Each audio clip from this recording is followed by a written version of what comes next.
প্রিয় শিক্ষার্থী, সেমিস্টার দাদায় তোমাদের সকলকে স্বাগত।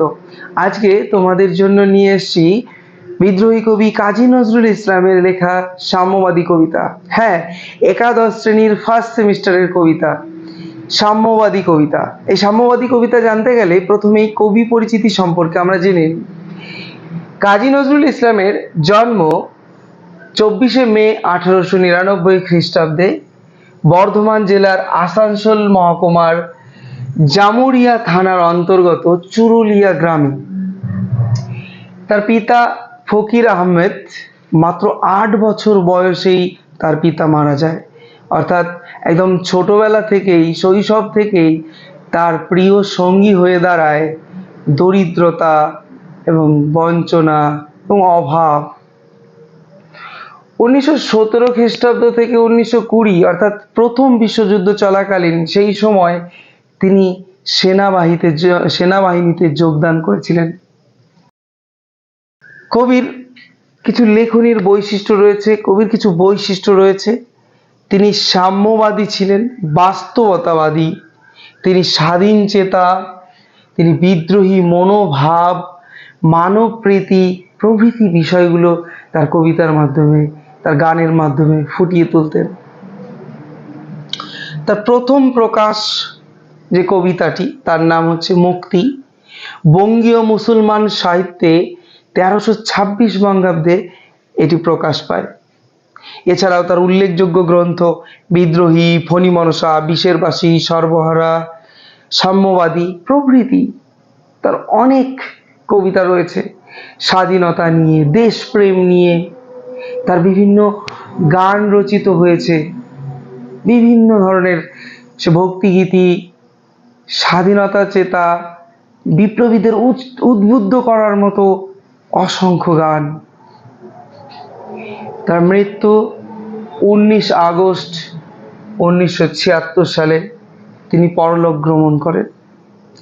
তার এক মর্মান্তিক মৃত্যু ঘটে, তিনি শেষ বয়সে পঙ্গু হয়েছিলেন। এবার আসছি আমরা কবিতার উৎস, সাম্যবাদী কবিতার উৎস সম্পর্কে। সাম্যবাদী কবিতা প্রথম প্রকাশ পেয়েছিল লাঙল পত্রিকায়। এটি 1925 সালের 16 ডিসেম্বর প্রকাশিত হয়েছে। বাংলায় 1 পৌষ 1332 বঙ্গাব্দ,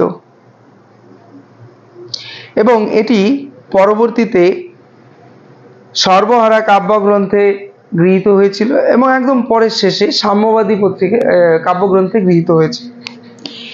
এই সাম্যবাদী কাব্যগ্রন্থটাই সর্বগ্রহণযোগ্য, তাই তোমরা সবসময় দেখবে সাম্যবাদী কাব্যটাকেই ফলো করবে। তবে যেহেতু তোমাদের এমসিকিউ আছে, সেহেতু দেখতে হবে অনেক সময় সাম্যবাদী অপশনটা না রেখে সর্বহারা রাখতে পারে, তাই আমি এটা দিলাম যে প্রথমে সর্বহারা, এরপরে সাম্যবাদী কাব্যের অন্তর্গত হয়েছে। আর যদি বলি একেবারে শুরুতে কোথায় প্রকাশ পেয়েছিল, তো লাঙল পত্রিকায়, সে বুধবারের একটা সংখ্যা 1 পৌষ 1332 বঙ্গাব্দে। এই কবিতার প্রেক্ষাপট কি ছিল না, 1917 সালের বলশেবিক বিপ্লবের সাফল্য। এখান থেকেই কবি একটা সাম্যের বিষয় খুঁজে পেয়েছেন, সমতার বিষয়। এছাড়াও বিভিন্ন সাম্প্রদায়িক দাঙ্গা, সেগুলো যেন কবির মনে হানা দিয়েছিল যে আমরা বৃথাই লড়াই করি, এই সাম্প্রদায়িক লড়াই। তাই হয়তো তিনি সকলকে সমানে আনতে, সকলের জন্য তিনি এই সাম্যবাদী কবিতা রচনা করেছেন। চলো দেখি এবার কবিতার অংশগুলো। শুরু করছি বিদ্রোহী কবির কলমে সাম্যবাদী কবিতা। গাহি সাম্যের গান, যেখানে আসিয়া এক হয়ে গেছে বাধা ব্যবধান, যেখানে মিশিছে হিন্দু, বৌদ্ধ, মুসলিম, খ্রিস্টান। গাহি সাম্যের গান। কে তুমি? পার্সি, জৈন, ইহুদি, সাঁওতাল, ভিল, গারো, কনফুসিয়াস, চারবাক চেলা? বলে যাও, বলো আরো, বন্ধু যা খুশি হও। পেটে, পিঠে, কাঁধে, মগজে যা খুশি পুঁথি ও কেতাব বও। কোরআন, পুরাণ, বেদ, বেদান্ত, বাইবেল, ত্রিপিটক, জিন্দাবেস্তা গ্রন্থ সাহেব, পড়ে যাও যত শখ, কিন্তু কেন এ পণ্ডশ্রম, মগজে হানিছ শুল, দোকানে কেন এ দর কষাকষি, পথে ফোটে তাজা ফুল। আমরা এইটুকু আগে একটু আলোচনা করে নিই, তারপর আবার পরবর্তীতে আসবো। দেখো, প্রথমে আমরা কয়েকটা বিষয় জেনে নিই। সাম্যবাদী কবিতার সাম্য জিনিসটা কি? সাম্য বলতে সমতা, অর্থাৎ বিভিন্ন, এখানে সমান অধিকারকে বোঝানো হয়েছে। কবি এখানে প্রত্যেকটা মানুষের মধ্যে যে একটা সমতা রয়েছে, সমান অধিকার রয়েছে, সেই বিষয়টি এখানে তুলে ধরেছেন। তারপর আমরা দেখো, আর বাকিগুলো মোটামুটি মিনিং এর দিক দিয়ে আমরা বুঝতে পারছি সব। বাধা ব্যবধান, অর্থাৎ বাধা ব্যবধান যেখানে মিশেছে। এইবার দেখো, হিন্দু বৌদ্ধ, এগুলো হিন্দু বৌদ্ধ মুসলিম খ্রিস্টান, এগুলো হচ্ছে সব বিভিন্ন ধর্ম, জাতি ধর্মের কথা উল্লেখ রয়েছে। এইভাবে করে এই এইভাবে করে কিন্তু কাজী নজরুল কোনোভাবেই আলাদা করতে চাননি। উনি সবসময় বলেছেন যে আমাদের অন্তর, আমাদের মানব হৃদয়ের কথা তিনি কিন্তু তুলে ধরেছেন। তাই একে একে আমি প্রত্যেকটা বিষয় আগে বলে নিই, তারপরে কাহিনীগুলো বলবো, বেশ ভালো লাগবে, মনেও থাকবে। আগে জেনে নিই অর্থগুলো। হিন্দু কাদেরকে বলবো? যারা সিন্ধু নদের পরপারের বাসিন্দা, অর্থাৎ সনাতন ধর্ম অবলম্বী। বৌদ্ধ কারা? গৌতম বুদ্ধের মতাদর্শে যারা বিশ্বাসী। মুসলিম কারা? ইসলাম ধর্ম অবলম্বী যারা। খ্রিস্টান হচ্ছে খ্রিস্টান, অর্থাৎ যীশু খ্রিস্টের ধর্ম অবলম্বী। পার্সি, পার্সি হচ্ছে পারস্য দেশের বা ইরানের অধিবাসী। জৈন, অর্থাৎ জৈন ধর্ম অবলম্বী মানুষ। ইহুদি, ইহুদি হচ্ছে প্রাচীন জুডিয়া দেশের নাগরিকদেরকে ইহুদি বলা হচ্ছে। সাঁওতাল, ভিল, গারো, এরা হচ্ছে প্রাচীন জনগোষ্ঠী। গারো হচ্ছে গারো পাহাড়ের সংলগ্ন জনগোষ্ঠী, এরা আদি জনগোষ্ঠী। কনফুসিয়াস, কনফুসিয়াস হলো চৈনিক দার্শনিক বা রাষ্ট্রচিন্তাবিদ। কোরআন, কোরআন কি জিনিস? এগুলো হচ্ছে ধর্মগ্রন্থ। এতক্ষণ আমরা কি জানলাম কনফুসিয়াস পর্যন্ত? যে এগুলো সব বিভিন্ন জাতি, তাদের বিভিন্নভাবে তারা যে বৈষম্য বা আলাদাভাবে রয়েছে, সাম্প্রদায়িকভাবে আলাদা হয়ে আছে, তাদের সেই সাম্প্রদায়িকতার একটা পরিচয়। এছাড়াও আরও উনি কিন্তু উল্লেখ করেছেন আরও, মানে এছাড়াও আরও আছেন, যে প্রত্যেকটা সাম্প্রদায়িকের এখানে কিন্তু আমি একটা সংক্ষিপ্ত পরিচয় দিলাম। এরপরে তাদের যে বিভিন্ন ধর্মগ্রন্থ, তারও একটা সংক্ষিপ্ত পরিচয়। যেমন কোরআন, কোরআন হচ্ছে আরবি ভাষায় রচিত ইসলামদের ধর্মগ্রন্থ। এরপরে পুরাণ, পুরাণ হচ্ছে দেশ বা জাতির অতি প্রাচীন কাহিনী, অনেক আগের কাহিনী হচ্ছে পুরাণ কাহিনী। বেদ, বেদ হচ্ছে ঈশ্বরের মুখ থেকে নিঃসৃত বাণী, ঈশ্বর মুখ নিঃসৃত বাণী। বেদান্ত হচ্ছে বেদের একদম শেষ ভাগ, মানে উপনিষদ, মানে বেদ যুক্ত অন্ত বেদান্ত। বাইবেল, বাইবেল হলো খ্রিস্টানদের পবিত্র ধর্মগ্রন্থ। ত্রিপিটক, ত্রিপিটক হলো পালি ভাষায় রচিত বুদ্ধদের ধর্মগ্রন্থ। জেন্দাভেস্তা, জেন্দাভেস্তা হচ্ছে জরথ্রুস্ট, ইনি প্রণীত করেছেন এই জেন্দাভেস্তা। জরথ্রুস্টর লেখা ছিল প্রথম হচ্ছে জেন্দো, সেই জেন্দোটা লেখার পরে এটাকে আরেকটু সহজ সরল ভাষায় লিখেছিলেন আবার আবেস্তা। এই দুটোকে একসঙ্গে করে হয়েছে জেন্দাভেস্তা, অর্থাৎ এই দুটোই কিন্তু জরথ্রুস্টের লেখা। এটি প্রথমে লিখেছিলেন জেন্দো, পরে লিখেছেন হচ্ছে আবেস্তা, এবং এই দুটোকে একসাথে যুক্ত করে জেন্দাভেস্তা। এটাও একটা গ্রন্থ। গ্রন্থ সাহেব হচ্ছে শিখদের ধর্মগ্রন্থ। তো এতক্ষণ আমরা কি কি জানলাম? জানলাম বিভিন্ন জাতি ধর্মের কথা, জানলাম তাদের ধর্মগ্রন্থের কথা। এবার কবি কি বোঝাতে চেয়েছেন, কবি কি বলতে চেয়েছেন? বলেছেন যে সাম্যের গান উনি গেয়েছেন, যেখানে এসে এই সমস্ত রকম জাতি, বিভিন্ন ধরনের জাতি সব একত্রিত হয়েছে, যেখানে সমস্ত কিছু এক করা হয়েছে, সেটাই হচ্ছে কি সাম্যের গান। সবাইকে এক সমতায় বেঁধে দিয়েছেন।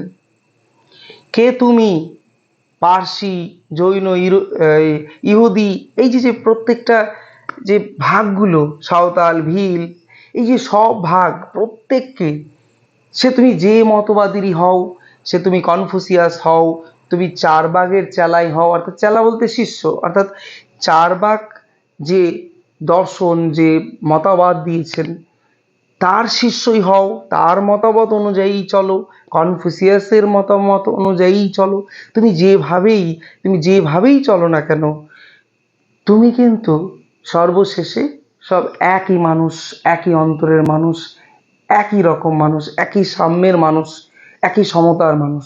কবি এটাই বোঝাতে চেয়েছেন। বলছে বন্ধু যা খুশি হও, অর্থাৎ তুমি যা খুশি হও, কিন্তু সবাই আমরা একই, আমরা মানুষ, মনুষ্যত্বই হচ্ছে আমাদের প্রধান ধর্ম, অর্থাৎ আমরা সবাই সমান, এই কথাটাই কবি কিন্তু বোঝাতে চেয়েছেন। পিঠে, পেটে, পিঠে, কাঁধে, মানে তুমি যে বহন করছো প্রতিনিয়ত পড়াশোনার মাধ্যমে, শিক্ষার মাধ্যমে, যা খুশি যত পুঁথিপত্র, কেতাব, বইপত্র, সেগুলোর মধ্যে দিয়েও কি আমরা ভেদাভেদ করি না? করি প্রতিনিয়ত। যখন দেখি একজন শিক্ষিত মানুষ, একজন মূর্খ মানুষ, আলাদা করে দুটো ভাগ করে দিই, এই তো শিক্ষিত মানুষ, এই হচ্ছে মূর্খ মানুষ। এইভাবে প্রতিনিয়ত যে ভাগ করি, এই ভাগটা যেন না করি। কবি বলেছেন যে যাই করি না কেন, আমরা কিন্তু সবার শেষে আমাদের হৃদয়ে, আমাদের অন্তরে আমরা কিন্তু সবাই এক। তাই বলেছেন যে কুরআন, পুরাণ, বেদ, বেদান্ত, যত ধর্মগ্রন্থই তুমি পড়ে যাও, এ বলেছে যত গ্রন্থই তুমি পড়ো না কেন, এগুলো সবই হবে পণ্ডশ্রম। কি হবে সব? পণ্ডশ্রম, অর্থাৎ বৃথা পরিশ্রম, মানে মানে বেকার সময় নষ্ট। আর কি হবে? মগজে হানিছ শুল। শুল মানে কি? শুল হচ্ছে ত্রিশূলের একদম একদম সুচালো অংশটা, সেটা হচ্ছে শুল। অর্থাৎ একসময় তোমরা শুনবে হয়তো যে শাস্তি স্বরূপ শুলে চড়িয়ে দিত, মানে শুলের মধ্যে অর্থাৎ সেই সুচালো অংশে চড়িয়ে দিত, যেখানে নড়াচড়া করতে করতে আস্তে আস্তে সে কি করবে, এটার মধ্যে আরো বিদ্ধ হবে আর মরবে। এভাবে করে এইভাবে করে শাস্তি দেওয়া হতো, শুলে চড়িয়ে শাস্তি। ওই শুল, শুল অর্থাৎ একটা সুচালো অংশ। তো সেই সুচালো অংশ দিয়ে হানছি, কি হানছি? আমাদের মগজে হানছি, অর্থাৎ মগজে এক কথায় বলতে গেলে কি, চাপ ক্রিয়েট করছি, প্রেশার। আমাদের মগজে কত প্রতিনিয়ত যে প্রেশার আনছি, এই যে বিভিন্ন বিভিন্ন কিছু পড়ে, বিভিন্ন ধর্মগ্রন্থ, বিভিন্ন কিছু পড়াশোনার মাধ্যমে, পেটে পিঠে বিভিন্নভাবে আমরা যে বহন করে আসি, আসলে এগুলো সবই হচ্ছে বৃথা, এগুলো সবই হচ্ছে পণ্ডশ্রম। আসলে সব শেষে মানুষ হচ্ছে একই, মানুষের হৃদয় একই, যে হৃদয়ে সমস্ত ধর্ম বসবাস করে, যে হৃদয়ে সমস্ত ধর্মগ্রন্থ বসবাস করে, সেই হৃদয় সবার সমান হৃদয়।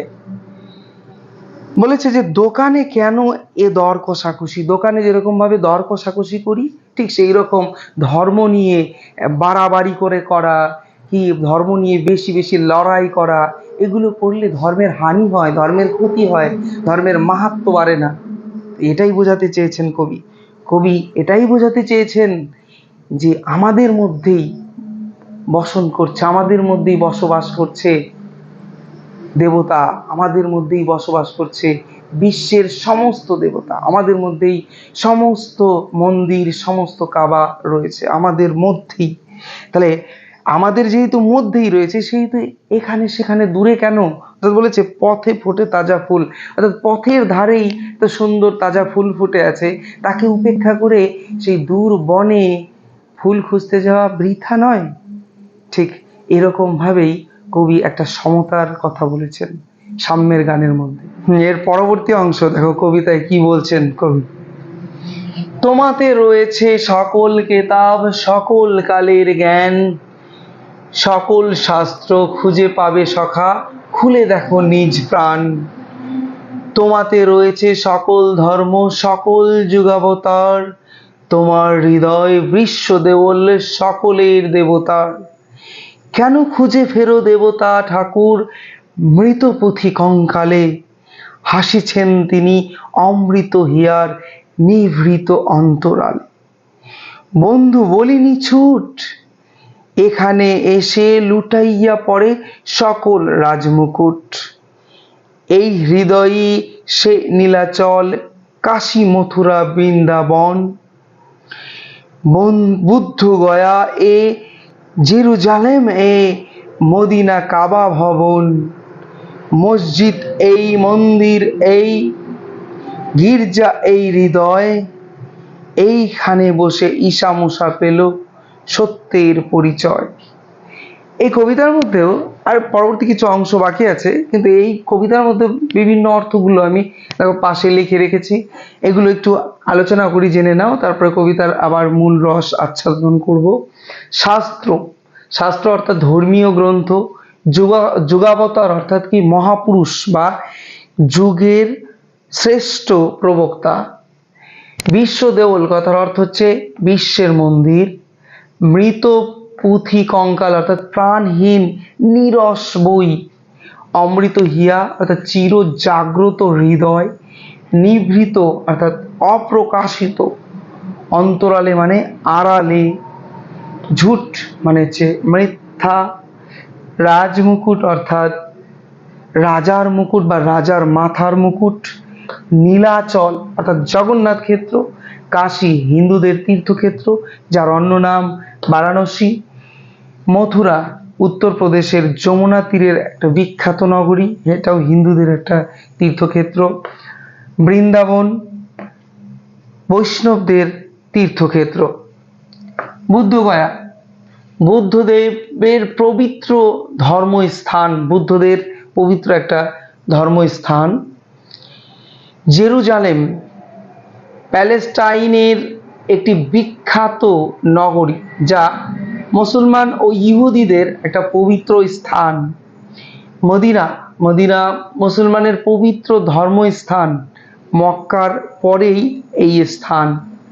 কাবা, কাবা ভবন, মসজিদের অন্দরমহল হলো কাবা শরীফ, একদম মসজিদের অন্দরমহলে কাবা ভবনটা রয়েছে। ঈশা ঈশ্বর পুত্র, ঈশ্বর পুত্র যীশু খ্রিস্ট, ঈশ্বর পুত্র যীশু খ্রিস্ট। মুসা অর্থাৎ ইহুদিদের ধর্ম প্রচারক মোজেস। এই শব্দার্থগুলো জানা থাকলেই এবার দেখো এক এক করে আলোচনা করি।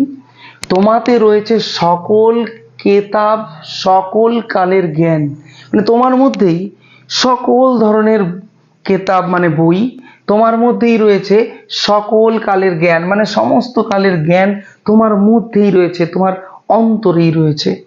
সকল শাস্ত্র খুঁজে পাবে সখা, সখা অর্থাৎ বন্ধু মিত্র, যে সকল শাস্ত্র, যত শাস্ত্র রয়েছে সবই খুঁজে পাবে কি তোমার মধ্যেই, তোমার সেই প্রাণের মধ্যে, তোমার অন্তরের মধ্যে খুঁজে পাবে।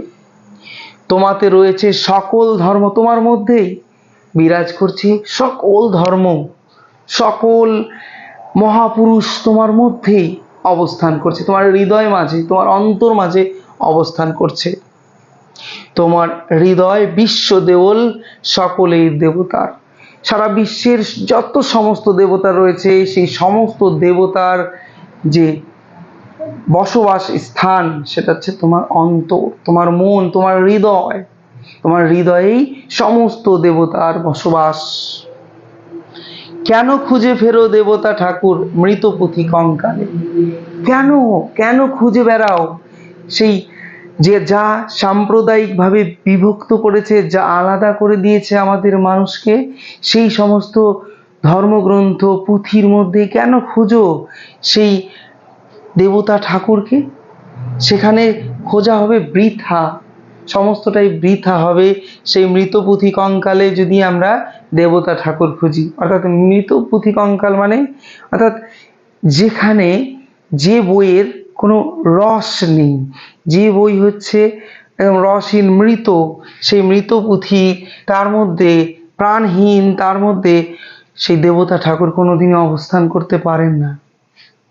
হাসিছেন তিনি অমৃত হিয়ার, হাসছেন কে? হাসে যে চির অমৃত, অমৃত মানে জাগ্রত, চির জাগ্রত হৃদয়, সেই চির জাগ্রত হৃদয় সে কি করছে, গভীর অন্তরালে হাসছে এই সমস্ত বিষয়গুলোকে দেখে।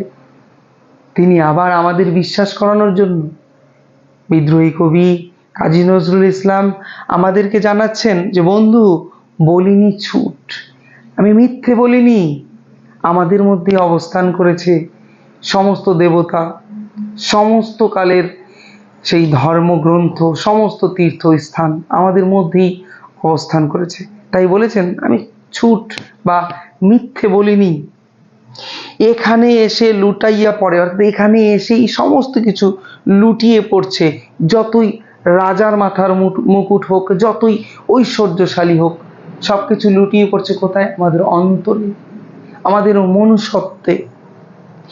এই হৃদয়ই সেই নীলাচল, কাশী, মথুরা, বৃন্দাবন, বুদ্ধগয়া, তার মানে কি বিভিন্ন জেরুজালেম, মদিনা, কাবা ভবন, বিভিন্ন যে ধর্মস্থান, বিভিন্ন তীর্থক্ষেত্র, সেই তীর্থক্ষেত্র আমাদের অন্তরে, সমস্ত তীর্থক্ষেত্র আমাদের অন্তরে অবস্থান করেছে।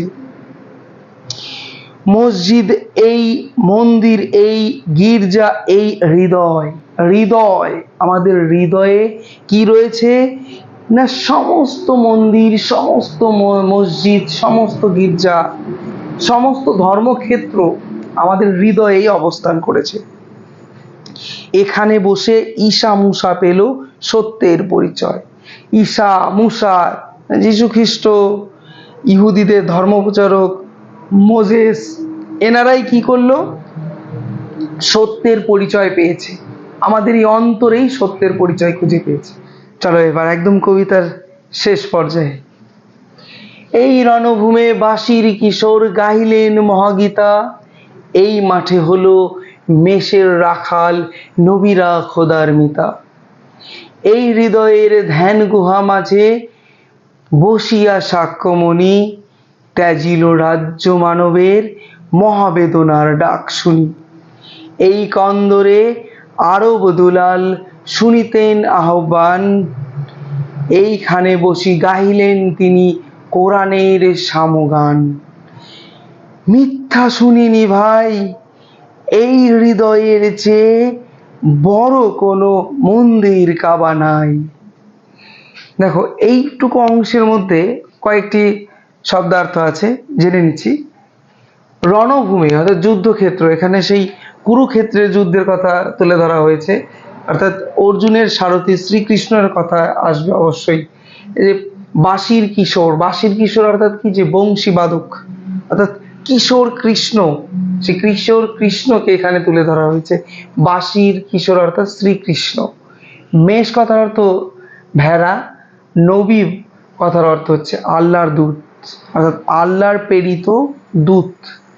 খোদা অর্থাৎ আল্লাহ। শাক্যমুনি অর্থাৎ বুদ্ধদেবের জন্ম হয়েছিল শাক্য বংশে, তাই তারই নাম হচ্ছে শাক্যমুনি। ত্যাজিলু অর্থাৎ ত্যাগ করলো। কন্দর অর্থাৎ গুহা, গুহা মানে বুঝতে পারছো তো, গুহা, পাথরের গুহা, পাথরের ঘর। আরব দুলাল অর্থাৎ আরব দেশের ছেলে। এই কবিতায় হচ্ছে হজরত মোহাম্মদ। কোরআন ইসলামী ধর্মগ্রন্থ, আর সামগান অর্থাৎ সমতার গান। বেশ, এবার আমরা কবিতার লাইনটা বোঝার চেষ্টা করি, শব্দার্থ দিয়েই দেখো কিভাবে সরল হয়ে যাচ্ছে।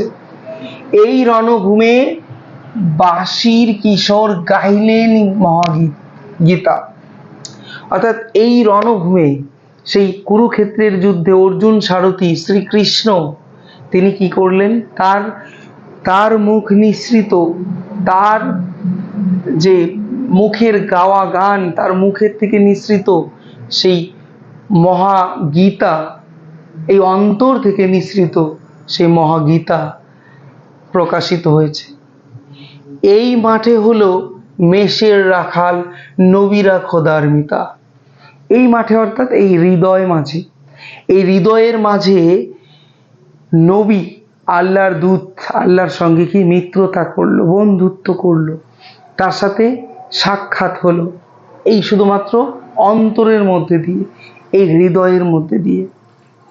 এই হৃদয়ের ধ্যান গুহা, এই হৃদয়ের ধ্যানে, এই হৃদয়ের চিন্তায়, এই হৃদয়ের মাঝে কি হয়েছে, বসিয়া সাক্ষ্যমণি, সাক্ষ্যমণি বুদ্ধদেব, তিনি কি করেছিলেন, সেই মহা ধ্যান করেছিলেন, যে ধ্যানের মাধ্যমে তিনি জরাজীর্ণ সেই মানুষদের, জরাজীর্ণ মানুষ তাদের জরাজীর্ণ ত্যাগ করতে পেরেছিলেন। তিনি ঋষি হয়েছিলেন, বৌদ্ধদেব হয়েছিলেন, বুদ্ধদেব। এই কন্দরে আরব দুলাল শুনিতেন আহ্বান। এই কন্দরে, কন্দরে অর্থাৎ গুহায়, এইখানে, গুহা বলতে কবি বোঝাতে চেয়েছেন এই অন্তর গুহায়, এই অন্তরে, এই হৃদয়, এই হৃদয়ে কি শুনেছেন না, আরব দুলাল অর্থাৎ কি হযরত মুহাম্মদ, তিনি কি শুনেছেন না, আল্লাহর আহ্বান শুনেছেন, খোদার আহ্বান তিনি শুনেছেন। এখানে বসি গাইলেন তিনি কোরআনের সমগান, অর্থাৎ এইখানে তার হৃদয় মাঝে, তার হৃদয়ের কথা শুনে, তার অন্তরের কথা শুনে তিনি কি করেছিলেন, কোরআনের সমতার গান তিনি রচনা করতে পেরেছিলেন, কোরআনের গান তিনি রচনা করেছিলেন। তিনি আবার আমাদেরকে প্রকাশ্য বলছেন যে মিথ্যা শুনিনি ভাই, আমি মিথ্যা শুনিনি, এগুলো যা, এগুলো সব মিথ্যে নয়, এগুলো সব অন্তর থেকে বেরিয়ে আসা সমস্ত কিছু, অন্তর থেকে সরাসরি বেরিয়েছে, প্রত্যেকের অন্তরেই এগুলো লুকিয়েছিল। এই হৃদয়ের চেয়ে বড় কোনো, আমাদের এই যে হৃদয়, এই হৃদয়ের চেয়ে বড় কিছু নেই, এই হৃদয়ের থেকে, এই হৃদয় থেকে বড় কোনো মন্দির, কোনো কাবা নেই। কবিতাটা এখানেই শেষ হলো। কবিতাটা ভালো লাগলে অবশ্যই লাইক করবে, বন্ধুদের মধ্যে শেয়ার করবে এবং অবশ্যই সাবস্ক্রাইব করে দেবে আরও ভালো ভালো, আরও সুন্দর সুন্দর ভিডিও পাওয়ার জন্য। ধন্যবাদ।